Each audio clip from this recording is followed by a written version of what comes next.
All right, so today we have Bill Hartman. I know, like many probably coaches, physical therapists. A lot of people know Bill as a physical therapist, and he has his own model. So, Bill, like, can you kind of like introduce yourself a little bit? Sure. Been a physical therapist for about 35 years, going on 35 years now. Um, Currently co-owner of Indianapolis Fitness and Sports Training with my buddy Mike Robertson. We've been at it since 2008. Also own iFast Physical Therapy, which is works obviously right out of the facility there. Spent a lot of time doing a lot of different things.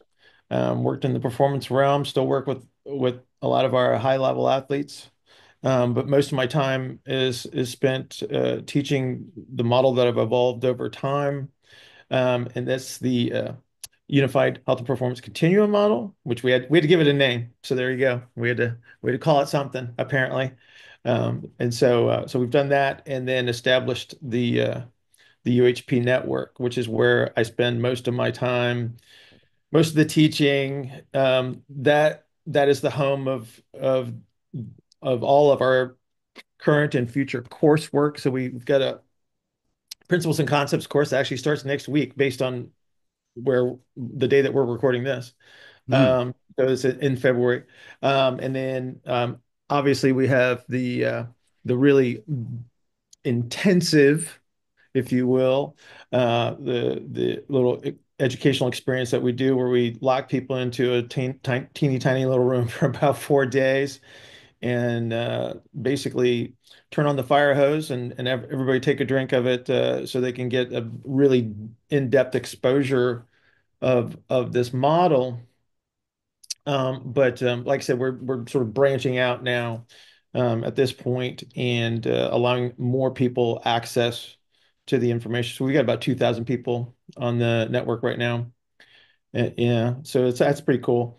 And but again, so basically, what's going to happen at this point is that the education is going to start to evolve, and so we're going to have a number of courses that are going to be coming out here in the next, well, definitely in the next year, and then probably in the next two, and then we'll have it all fleshed out for folks, and they can go through the entire curriculum so they can understand a little bit more on a first principles basis as to how this movement stuff works. So Nice, that's what we do. nice, nice. Yeah. So, I think it's maybe a month ago. I think Mike Robertson was like saying on his Instagram story, like everybody's looking for the stuff you're already doing for like years and years. Why don't they just like do your education or just reach out to you? So I was like, man, yeah, I definitely should reach out to you because I love your model. I love your stuff. And actually, a lot of like the education I did, they came from your model. They learned from you. So I was like, okay. Yeah. Okay. That's So good. yeah, yeah. Yeah. So I want to start by asking like you probably already answered this like thousands of times, but narrow versus wide IS angle Uh-huh. and like why does people kind of categorize narrow as like more elastic, wide is more like mo muscle based or power based?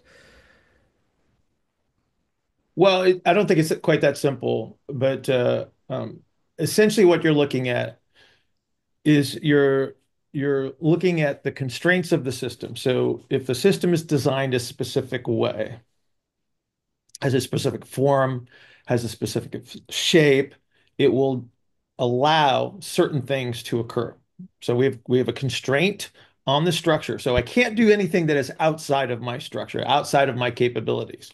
And so what we have then with the archetypes are the extreme representations of and like I said, this just produces tendencies. And so if we were to construct the wide ISA archetype, because of the structural biases, because of the associated breathing and movement biases, and because of the compensatory strategies that are associated with that archetype, they have certain capabilities. And so if we were to compare force versus velocity, you're and we compared people two by two all over the world. So we have 8 billion people and we go two by two. Eventually, we're going to find the widest of wides and the narrowest of narrows, right? Because there's going to be like this full spectrum in between. What we're offering is the understanding of tendencies. Okay. But eventually, we're going to find this one person that is the widest of wides. And what we're going to find in this person is that they are a very high force producer relative to their ability to demonstrate velocity. Doesn't mean you're not going to have wide people that aren't really fast or can't throw really hard or things like that. It just means that their tendencies are towards certain elements. And so your wide ISA, because of the physical structure, because of the way that they produce internal pressures, because of the way that they push into the ground, they become the higher force producers. So to give you an example, if you took a shot putter, you'd be hard pressed to find a really highly skilled narrow ISA shot putter. Doesn't mean that narrows can't do the shot put. But all you gotta do is watch the Olympics and you watch the decathlon, right? And you'll see that if I have a decathlete that's a great pole vaulter or a great high jumper, chances are they're going to suffer a little bit in some of the throws. So their shot put might not be stellar, but they've got an amazing high jump or an amazing pole vault because their structural tendencies bias them. And so you'll see this across the board. And this is why, the decathlon is like the law of averages. It's like it's the best average athlete. It's not the world's greatest athlete. It's just the best average athlete that we have in the whole world, right? Because they can do a whole bunch of stuff kind of well. But as we bias the structure in one direction or the other, we see stronger and stronger tendencies. And that's what we're describing. So when we're describing the archetypes, we're using the extremes to help us understand what an individual is capable of and then what their tendencies may be. So how do they move their center of gravity through space? What sequence of events will they typically use to get to wherever they are presenting at the time? So I have a patient that comes in. I assume that based on their structural tendencies, they have done certain things to acquire the positions that they are in, and that allows me to reverse engineer that process into whatever situation that is necessary. So if I have a high performance situation, then that's different from, say, establishing full relative motions in the early stages of rehab, where we have to try to eliminate all of these compensatory strategies. Where in performance, we actually may use them to our advantage. And so again, all the archetypes is an understanding of the structural constraints, the tendencies that are associated with it, so we can have some measure, and I hesitate to use the word prediction, but because we're managing probabilities here. But what we're trying to do is we're trying to shift probabilities into our favor. So the more we can understand how the constraints work, the easier it is for us to determine the how and the what and the why of how someone is doing things. And then we can, like I said, we can reverse engineer that into whatever state that this person is capable of doing. Nice, nice, nice. I like it. So, like you mentioned, it's a spectrum, not like just categorized in like two category.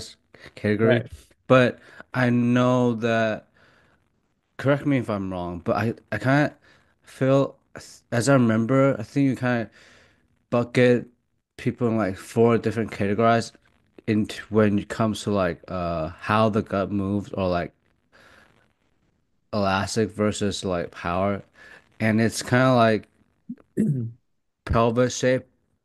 It's kind of like the relationship of pelvis shape and Yeah. the rib cage. Am I correct? Yeah.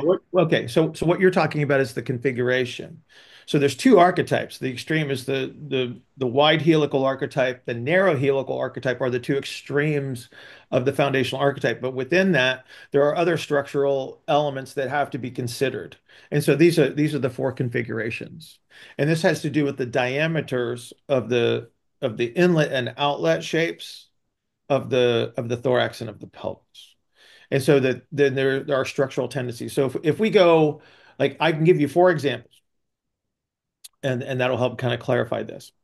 So if we looked at what we would consider and we have nicknames for the configurations, right? And this is just to clarify, this is actually clearly supported in the literature. So this is not something that is made up. It actually is represented. But we nickname the first one a pillar. And so this would be somebody that has an inlet to outlet differential that is very that is has a very large circumference, but a very small differential from inlet to outlet. And so again, if you think about a big pillar, we have this really large circumference, right, of a structure, and then the pillar is essentially the same diameter all the way through. Where you're going to see this type of a structure, if you look at American football, this is going to be your offensive defensive lineman. If you look at track and field, again, we're going to bias ourselves towards like a throwing type of an athlete, right? A lot of a lot of force, not necessarily the greatest of velocity as far as movement is concerned. Um, so that gives you a general idea. But there's a very high pressure situation. So just from a physical standpoint, this is somebody that creates a tremendous amount of pressure, therefore a tremendous amount of force. And because force and velocity are then obviously at the two extremes of the continuum, then we're biasing ourselves away from velocity much higher towards force producing capabilities. Um, so you wouldn't see these would tend to be because of the high force, because of the high motor output that's associated with it, not the greatest of movers as far as the extremes of what we would typically see from a ranges of motion standpoint. But when it comes to being able to stack heavy things on top of them, very good at it. So these are your super heavyweight powerlifters, another great example, right? And so that's how we would categorize that. But because of the structural elements, then this produces those types of a tendency, right? So my expectations if I have somebody that we would say, okay, I got a wide ISA individual, also happens to be a pillar configuration, I understand what their tendencies will be, I understand a little bit already about what type of an activity that I'm going to be able to use with this individual. And then I also know what kind of interference I'm going to be running into, right? So this is a person that would be a much better exhaler than an inhaler. And so if I'm trying to restore relative motions, I have to take that into consideration as well. Because when we talk about breathing excursion, the ability to breathe in and out with the least amount of compensation represents the greatest degree of relative motions. This person's typically going to demonstrate a great deal of compensatory strategy as they breathe and as they move. Secondly, similar representation regarding the equivalence of the circumference of inlet and outlet, but a narrower structure, we're going to see somebody that looks like a piston, right? So in this circumstance, we have somebody that has a much lower pressure representation. So even though from a configuration standpoint, the inlets and the outlets are the same diameter, the smaller diameter would also bias us towards say a longer cylinder. And so where you would typically see this in performance realm would be somebody that would be considered like an endurance type of an athlete. So if we took a marathon runner, not the fastest runner, okay. And again, when we're talking about high level and we're talking about speed, we're talking about like world class 100-meter sprint kind of a guy versus the best marathoner, right? The sprinter is always going to be faster, even though like the guy that holds the world record. And if you ever seen the videos of how fast this guy was running, he's clicking off 4.5 minute miles for 26 miles, which is really fast relative to the average. But Yeah. when we're talking about speed, this is not going to be the fastest guy, but he's going to be crazy efficient. So when you were mentioning the gut behaviors before, we have this up and down movement within this structure. So it's very easy to move the guts up and down. Now they don't do it with as high level of force. They don't have a big differential in the superior to inferior aspect of the thorax or the pelvis, but it's crazy efficient. So they can go up and down easily for a very long period of time. So again, high efficiency implies that I'm going to have a much greater representation of high endurance in this circumstance. So it just gives you a kind of a picture as to what kind of a structure we're looking at, and then the behaviors that would be associated with it. Um, my favorite is if you look at the like orange cones on the streets, like the pylons. So we have a pylon configuration. So a pylon configuration would have a narrow inlet and a larger circumference of the outlet, which creates a downward bias internally. So very difficult to make the guts go up, very easy to push the guts down.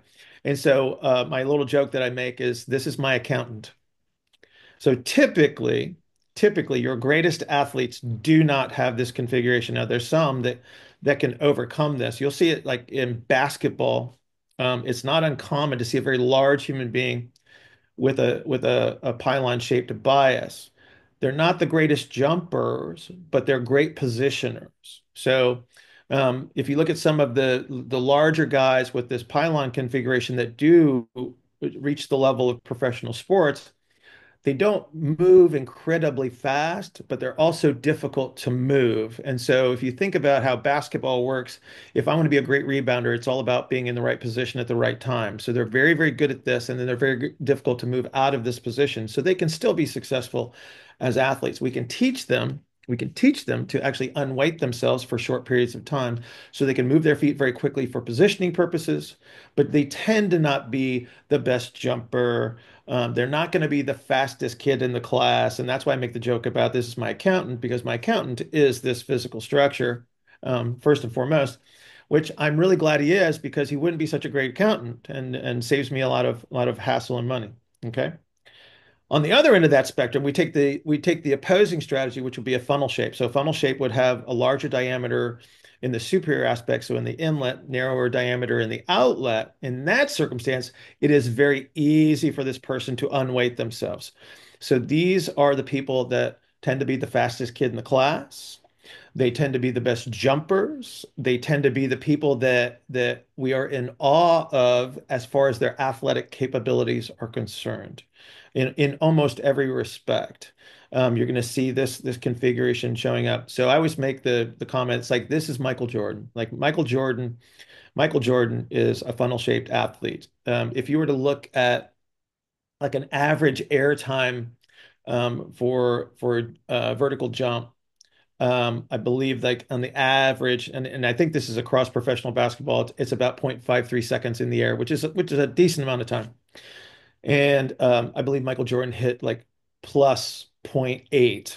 So Wow. he was, yeah. So it's like it just gives you an idea of the and again you'll see this in like long jumpers will have this. High jumpers are going to have a very they're going to be very piston like, but they're going to have a slight grade of this. So you'll see combinations that will show up. But again, what we're looking for is the tendencies that are associated with the constraints.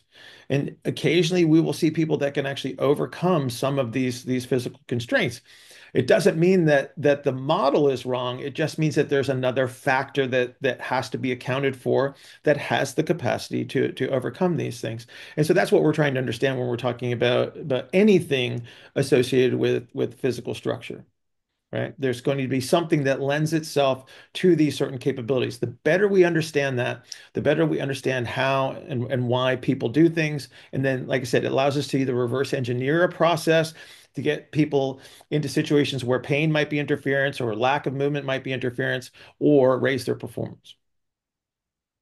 Nice, nice. So you mentioned like I like you mentioned Michael Jordan as an example Mhm. of is it Well, he's funnel famous. shape? That's easy, Is right? it is it funnel shape? I'm rem so what He's fun. uh, Yeah, he's fun. so can you like give us an example about the other shape, like the this shape? Like the pylon, you mean Yeah, my yeah, yeah, account? pylon, pylon. As far as like as an athlete, Yeah. I got to be honest with you. The only athletes that I pay attention to are the guys that I work with. Um, actually, one of my favorite human beings is actually he's a amazing baseball pitcher. He's retired now. His name is I will give his name because he's officially retired and he's still kind of famous. Especially he's famous in he's Korean baseball. He's actually was the MVP in Korean baseball. Oh, His name is Josh Lindblom. Um, oh. but I think he finished up with the Brewers. He ended up with the Brewers to end his career, but he pitched for Philadelphia. I know he pitched for Philadelphia at one point in time. He pitched for Pittsburgh Pirates at one point in time. But then he spent a few years in Korea and was actually the MVP there. He is, I mean, he's a very large human being. Um, Not known for his amazing jumping capabilities, but he can throw a baseball like nobody's business. So, like I said, it's like it doesn't mean that an athlete can't be great. It's just what are they going to be great at? Nice, nice. So, and I'm glad you also mentioned that it's not like it's not a fix. You sometimes they can like overcome Yeah. their structural bias. It's like on Joe Smith podcast you mentioned like if we compress them too much, sometimes they're gonna change their shape, right? Well, you're not going to change their archetype and you're not going to change their configuration. What you're going to do is you're going to actually just increase an element of constraint. So we have to be very clear on that. You don't turn wide ISAs into narrows and you don't turn narrows into wides. What you can do is, again, when we talk about, if we look at the difference between the funnel shape configuration and the pylon shape configuration. So we have a pylon that's this way, and then we have a funnel that's this way. There's a pressure differential literally within the thorax, right? Now, I could take a funnel-shaped individual that has a bias, like higher pressure low, lower pressure high, which allows them to leave the ground very easily. I could compress that individual from the top down through training, and I can take away the gradient, right? I didn't change their structure. What I did is I changed the pressure differential, right? So their foundational structure is the same, which means that we could reverse engineer this and restore the pressure differential, assuming we haven't altered the constraints to such a degree that we have permanently taken this away, right? Because there's age-related things that would be associated with it, but and again, duration of training, things like that. So we're not actually altering the foundational structure. We're just altering the elements within that, right? And so this is one of those things that we have to be careful of. So there's a nasty rumor that I'm against strength training. It's like that's actually my foundation. That's where I came from. And it's like totally not true. What I'm against is not attending to the constraints and blindly driving force production that actually creates an interference to some element of performance or health. Like that's the concern. It's like I want my athletes to be as forceful as possible or as necessary, right? And that does require that we teach them to apply force. However, if I take something away, so for instance, let's take our baseball pitcher. If I train our baseball pitcher to such a degree that I increase the top-down pressure gradient to such a degree that I take away his shoulder motion, now I have altered a constraint, right, that he would need to perform, or I create an interference that makes it more likely that we're going to see some sort of wear and tear that's going to be associated with that performance. Mm. So that brings me to another question that uh does that mean like if we're gonna let's say we're doing like one-on-one individual training Mhm. and so if we're gonna program around like this concept, does that mean like for people that are more ER biased, we are gonna program more ER stuff or more? I couldn't figure this out. Okay, so internal rotation is associated with force production. External rotation is associated with velocity.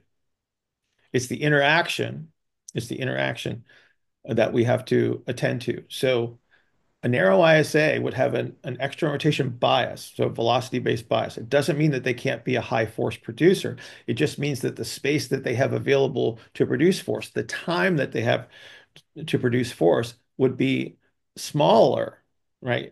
Relative to somebody that would be, and again, all we have to do is look at a top level sprinter and then look at a top level shot putter. Okay. A sprinter has to apply an amazing amount of force in a very short period of time. So between zero point zero 0.08 and 0.11 seconds for a world-class sprinter. That's how long their ground contact time is. Now, compare that to the ground contact time where you're applying force into the ground as a shot putter. Much longer, both high force producers, right? So I want my sprinter to be able to maximize the amount of force, but I have to respect the time constraint in that circumstance because most of their time is going to be spent in an external rotation bias where they're demonstrating velocity. So you think about like the turnover that's associated with sprinting, but their ground contact time, the amount of IR that they're using is very, very small. And so again, we just have to respect that. And so I can drive force production in any number of ways for that individual. However, if the force requirement requires that they expand the duration of the time on the ground, now I've actually created interference. Now I have too much top-down pressure that holds them on the ground too long. I've actually slowed down my sprinter by making them more force. So that's what we're talking about. Baseball pitch, golf swing, very similar in respect to the time constraint. Now, there's a time constraint in a shot put as well. It just happens to be bigger, relatively speaking. So our impulse. So now we're talking about impulse, which is force times time. So our impulse is longer, so we have more time to apply more force. Therefore, that's why you see the differences in structure. That's why you'll see the differences in training, right? It'll be more associated with more force, more force, more force. It's like we have to respect the physical structure. We have to respect the time constraints that are associated with the activity, which is again, but this is why you see structural biases across the the individual event. The Olympics is a great way to understand structure. If you look at all of the swimmers in the finals of any swimming event, their physical structures are almost the same, right? If you look at all the shot putters, you look at all the sprinters, you look at all the gymnasts, like how many 6 foot gymnasts are there? Hmm. None. Okay. So back before you were born, in the 1970s, the average height of a gymnast was about 5'2", and now it's about 4'9", because the elements that they're performing, they changed the flooring, so they have more of the spring-loaded floors, right? So they changed the flooring, made it more explosive, and then some of the tricks that they do, like the ability to spin in the air as fast as they do, it creates the same kind of constraint that we're talking about with the sprinter. It's like we have a time-related constraint and a velocity-based constraint, and so it behooves them to have these smaller physical structures. So we've seen a decrease in height over time as a constraint to the highest performing gymnasts, right? And so all we're talking about is the same thing across all scales, across all events, across all behaviors. Whether you were talking about, Joe Schmo that works a white collar briefcase, suit and tie kind of a job, or the guy that's doing heavy pushes and pulls all day as part of his job, or we're talking about the high level athlete. Doesn't matter. We're just respecting the constraints. So correct me if I'm wrong. So that means like probably uh, for every shape you can do it, like squat, lift, whatever, but just how much we're doing it and the range of motion we're doing it, right? So, Oh, yeah. So one of the things we have to respect is and I'm sure you learned this in school, is that they would say that there are normative values for ranges of motion. Okay. What they're actually talking about is the average. So they took a whole bunch of people, they measured a whole bunch of people, and they go, these are the quote unquote, air quotes, norms, right? What they're actually looking at is they looked at an average. And so what you have to respect then is you have this full spectrum of behaviors from which they drew these numbers. In that respect, if I look at archetype, if I look at configuration, if I look at segment length, so long legs, short torso, long legs, all of these things contribute to what someone's idiosyncratic measures would be. So we use the averages and the archetype and the configurations and the proportions as guides to help us determine what are we looking at, what are they doing, and then how they got there, right? So we're always defaulting back to the structure in that respect. so does that mean that people that are more like more, I'll use this. Is it like uh, more IR? There are probably more bias top down. As far as force, what, Yeah. so as far as producing, yeah. So as far as producing a gradient, right? If there, so an IR bias is downward and inward, right? How? So under all circumstances, anything that enhances my ability to produce the downforce would have an IR bias because IR is defined as the downforce, And right? anything that you want to produce force is more ER bias. Anything that, I'm sorry, Anything that like increases velocity. velocity, yes, Yeah. yes. So you can't produce the highest force and the highest velocity at the same time, right? And this is, and again, this is expressed very clearly in the research. And so we're going to have people that are biased somewhere along that curve, right? You've probably seen the force velocity curve a gajillion times. Somewhere along that curve is where an individual their structural constraints will bias them. We can shift this curve, obviously, to a certain degree within their capabilities, right? But what we need to be most concerned about is whether we're actually enhancing the desired outcome or creating interference with the desired outcome, right? Hmm. And again, you don't get to be anything that you want to be, right? It's like, mom and dad brings little Johnny into the gym and say, Johnny needs quick feet. And I look at mom and dad are both pylons, and then little Johnny is unfortunately a pylon, right? Well, okay, so here's what we can do. We can teach Johnny to unweight. He can take a few steps, and then he can learn how to create position. He can still be a very good athlete, right? Like it doesn't restrict him from being successful. We just have to determine how it is that he is going to be successful, and then we enhance that. No, so it's that like using different way to enhance his performance. That's how you kind of program around these like structure bias. Well, we don't program around them. We just take them into consideration, right? We say, well, what are you going to be great at?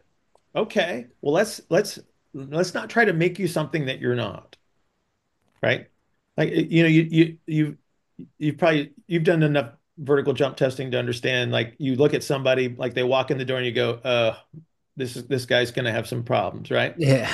You can look at him across the room, you go, okay, probably not going to be the greatest vertical jump. Okay.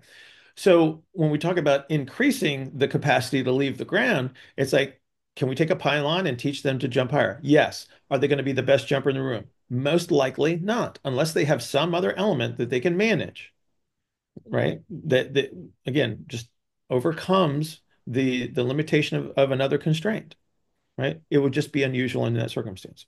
So we've all seen this stuff. What we're doing is we're just providing the categorization to make it easier for you to manage the probabilities so you can make better decisions. So we don't program around things, we take them into consideration and we say, how can we make this work for the desired outcome to the best of Hmm. their capabilities, right?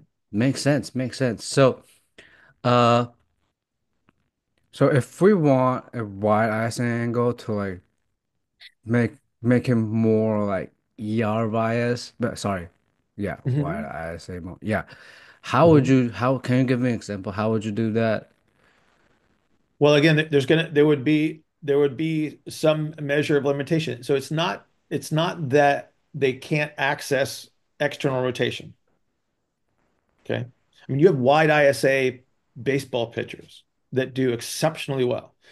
They don't throw like narrow ISA baseball pitchers, but they are both successful because they are both capable of applying the required force to the ball at the right time in the right manner based on their physical structure that allows them to do that, right?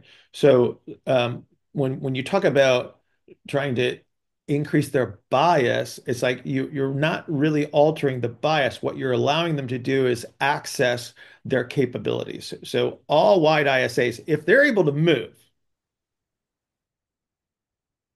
means you can access some measure of external rotation because external rotation is represented as the space in which you move. So if I take a step forward with my right foot, wherever my right foot lands is a space that I can access in some way, shape, or form. Whether I do it with relative motions, whether I do it with compensatory strategy, I am able to access that space. So external rotation represents the space. And so under those circumstances, what I have to be able to do is recognize this like, okay, how much of this space can this person access? Right. And if my concern is relative motion, then it's like my expectation would be that he would not have the same capabilities as, someone that would be, say, tall, slender, narrow helical archetype. Right. My expectation is different. It doesn't mean that they can't access external rotation, just means they're going to do it different. And that's what we have to respect, right? So I'm not going to try to make him more biased in one direction. I'm going to structure the program to allow him to access that measure of external rotation that he has available to him. Good. Okay. So that leads So me to another what you question. what Yeah. like, I'll give you for instance, what you may have to do is reduce the longer duration high force activities. So you reduce the time constraint, right? Mm. It becomes more short time in regards to impulse. So it's still high force. I just have to again respect the time of the activity. Nice, nice, nice.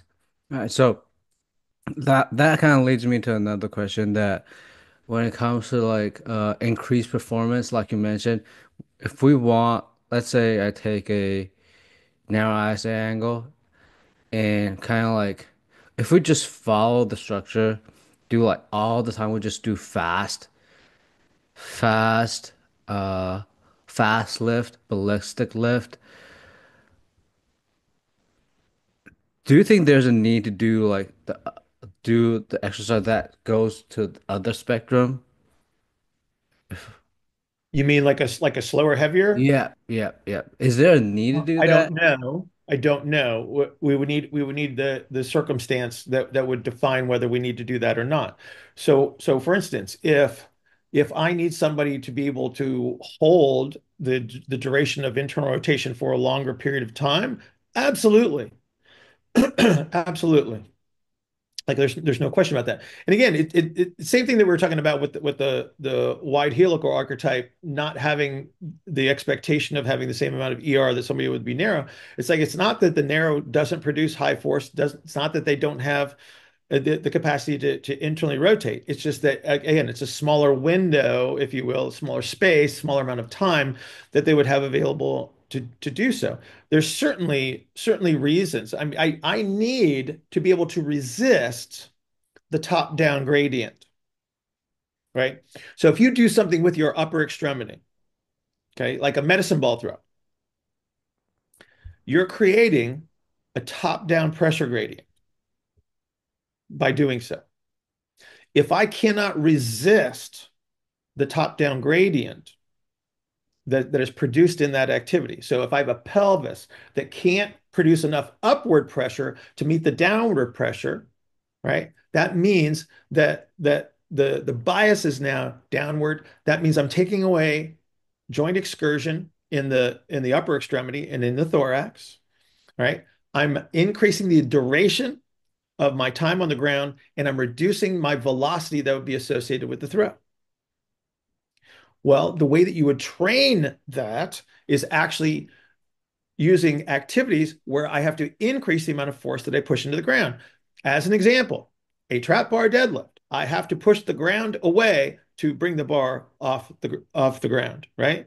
So that is the bottom up pressure gradient that I'm utilizing in that activity, right? What I have to be able to do, though, is make sure that the top down never exceeds the bottom up capacity because that's where I'm going to get the performance related interference. I'm going to stick somebody to the ground. I'm going to increase the duration associated with the impulse that they're applying.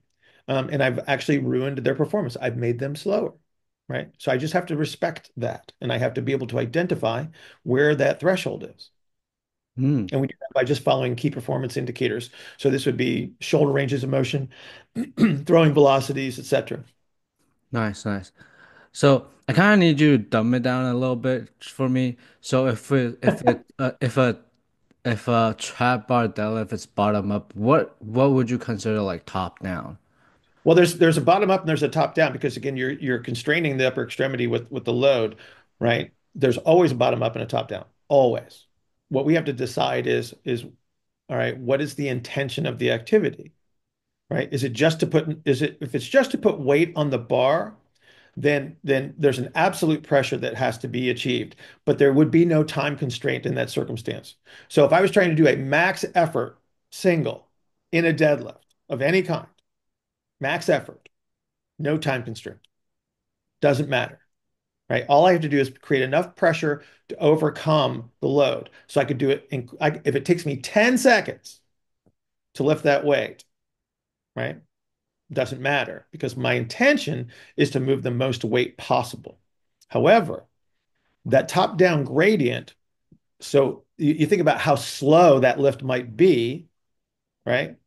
Again, if the resultant behavior that's associated with it alters the pressure differential, and I carry that over into an event where I am time constrained, I may have created interference, right? So up to a certain threshold, there will be benefit associated with that force production.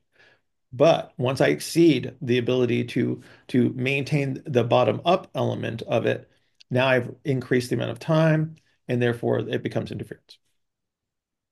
Hmm. So uh besides loads, there's also time you need to consider when it comes to top down and bottom up. Absolutely. Absolutely. Yeah. Yeah. Like I said, they're always interacting. They're always interacting, right? But we just like I said, we have to respect the outcome, Hmm. Nice, right? nice. So just putting weight. I can give you an example. I had a kid that I work with that's a college pitcher, um, big kid, um, 6 foot. I think he's 6 foot two or three. Um, really good trap bar deadlift, like, almost 500-pound trap bar deadlift. And he went off to college and he was in great shape, ready to go, throwing over 90 miles an hour, and then started to put more weight on the bar, right? I believe his trap bar deadlift went up to 675, which is amazing. First of all, that's amazing. That's a lot of weight. And then he started to have a drop off in his velocity and started to get some arm related symptoms associated with it, right? So again, a scenario where increasing force production became detrimental based on his, again, he lost ranges of motion in the extremity, even though his force production was higher and his velocity went down. So again, it just exceeding a threshold, right? And that's the example. It's like, okay, force production goes up, overall force production, but they didn't appreciate the constraint and they didn't appreciate the effect on the key performance indicators, especially for a pitcher who is very dependent on having access to the ranges of motion necessary to throw a baseball. Hmm. Hmm. Nice, nice. I think I kind of get this. So, uh, if we're talking about so if we this goes back to like the ISA angle. So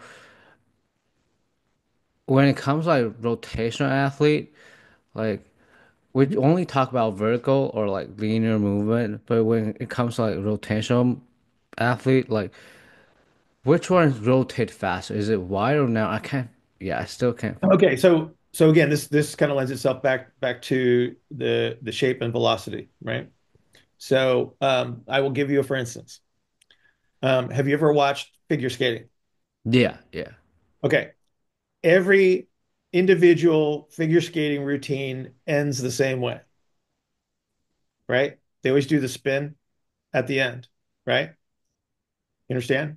Yep, yep, Okay, so they start with their arms out wide and they're spinning slowly, yep, and then they bring everything in and they bring everything in tighter, yep.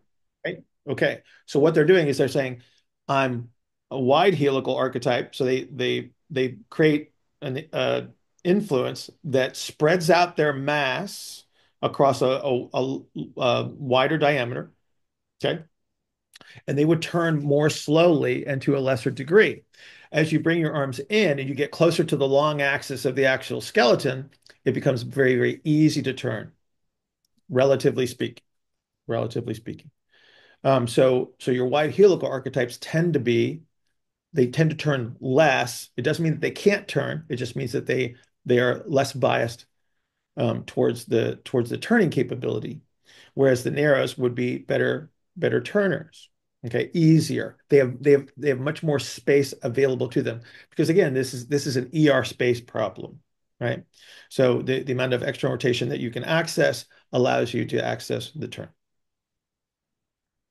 So narrows tend to be your better turners, and this is why, like, look at tennis players. Look at the best tennis players in the world, right? Now they're getting huge, they're getting really big, but they tend to be all narrows, right? Because of the amount of turning that is required, right?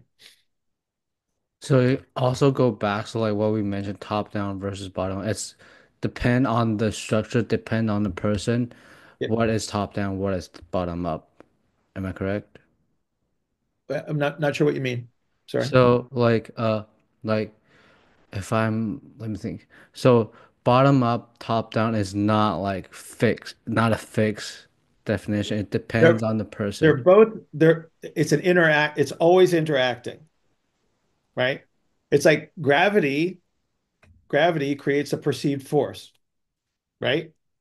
Okay. I can magnify that by like if I was a toothpaste tube and I squeeze the top of the toothpaste goes down. If I squeeze from the bottom up, the toothpaste goes up. So that interaction is always in play. We always have gravity to deal with. We always have a shape that we can create. Again, this is our constraints of our own structure, and we always have a pressure that we push the ground away, which lifts us up against the gravity. So there's a little bit of Sir Isaac Newton there, right? So I push down this way and I go in the other way. I push the ground away, it allows me to leave the ground, right? So we always have a top down versus bottom up. The question mark is in which direction can we overcome or can we overcome, right? So I can magnify either direction to whatever degree the constraints will allow, right? And that's the game that we're constantly having to play, depending on whether we're, in a rehab setting or a performance related setting. Mm, mm. That's awesome. That's awesome. I like it. I like it. Finally get it. It's interesting that like I feel like it's a year ago when I was listening to Joel Smith podcast. Shout out to Joel Smith. Great stuff. Yeah, cool talking. And I think that's the first time I heard you speak about these concepts. I was like, Mhm. this is like philosophy. I get nothing. I listened to like twice of the podcast. I couldn't understand anything. That's Yeah, like a year ago. And then yeah, I found like your podcast, your YouTube channel, and all the article. Finally get something, finally getting there. And it's yeah, like I can't say like whatever everything you said, I get it now, but like yeah. I feel like it's pretty cool that I can get most of the stuff. I can understand most of the stuff. It's awesome. Well, it's a matter of principles. So, I answer a lot of questions on the UHP network. We create a lot of content. There's, articles every week. There's videos every week. I'm on the coffee and coaches conference calls for 2 hours. I do office hours questions, and all I'm ever doing is answering questions based on principles, right? And so, what has been confusing for me in the past is this constant addition of rules, like they're giving certain elements of credit to uh, small influences of physiology when all we have to do is sort of construct this from a principles-based perspective, and our understanding actually increases. And so what you have found is it's like, oh, it's not the number of rules, it's understanding the principles. Because that's all I ever talk about anyway, is just application of principles in a context, right? So it Yeah. all defaults back. And there's not that many principles. Thankfully, there's not that many principles. And the big one is you live in a physical world that has rules, right? Like stuff goes up, stuff comes down, right? I mean, that's the easy one, right? And then you just have to figure out, it's like, well, how do they do that? And then what does that structure mean? And that's all you're Mm, doing. You're just learning, you're just understanding that to a greater and greater degree. But on first exposure, it seems confusing. It just takes a repeated exposure to learn it just like anything else. love it, love it, love it. So, uh, I guess that's all the question I have for you today. So for those who are interested in what we're talking about today, where can they find your YouTube channel and like the UHB network? YouTube is Bill Hartman PT, easy to find. But I would suggest like home base is the UHP network, which is UHP dot network, very easy to find. And I would also suggest that you take advantage of there's a 3-day free trial of the UHP Plus. So that's where we really dig into this stuff. This is where all the Q&A gets loaded up. This is where most of the like we've got a bunch of free stuff. I'm assuming you've been on the network. Yeah. Like we we have 3 courses that are free. We have content that is free. We have free webinars that are already up there. So there's a lot of free stuff, but the really deep conversations and understanding of this model is going to be on UHP Plus, but you get a three-day free trial. So I would suggest that you do that. Take a look at that stuff, and then just hang out, ask questions, and we all learn it together. Nice, nice.